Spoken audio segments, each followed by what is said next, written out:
Eh. Bakit? Yung pala, bakit? Meron? May konting katanungan lang kami. Okay. Ano na yun? Ano masabi mo kay Sean? Yan. Buraot yun eh. Alam ko, buraot yun eh. Kasi, pag magdidir daw kami, una, sabihin niya malilibre daw siya, tapos, bandang huli, hingan ako ng dos. Buraot yun. Huwag kayong makipagkaibigan dun, buraot yun. Magsisisi lang kayo. Ano ba? Ano masabi mo sa haba ng baba mo pag inaasargan sila? Nakakasakit sila ng damdamin eh. Hindi nila alam yun.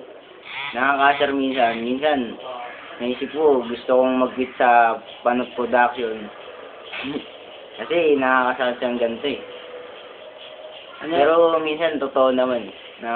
Natutusok din yun dito eh. Paano mo nasabi na tutusok? Kasi minsan, nagbabasketball ako eh. Pag foul throw, i-shoot ako. Pag kayo kung gano'n, natatama dito eh. Masakit. Medyo. Kaya hindi na ako yumuyo pag pag foul throw. Straight ako pag nag-dribble, naka-chin up ako. Kasi, baka kamatay ko pa yun. Ano masabi mo kay Ingo? Ringo? Ano yun eh? Mayabang yun. Feeling gwapo rin. Kaya, kahit mag-face to face kami, mas gwapo ko dun. Ano mas lamang mo sa kanya? Mas lamang ko sa kanya. Siguro, mas mahaba-baba ko sa kanya. Anong meron ka na wala si Ingo? Baliktarin natin yung tanong anong meron siya na wala ako? Oo, yun na lang. Mapapansin niyo pag tinitigan niyo siya. Dito lang makikita niyo kung ano meron siya na wala ako.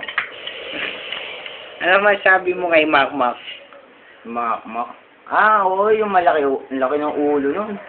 Ngayon, pag nakita niyo yun, dito, malaki medyo yung noo, tapos malaki yung ulo, tapos medyo malaki yung makapal yung labi.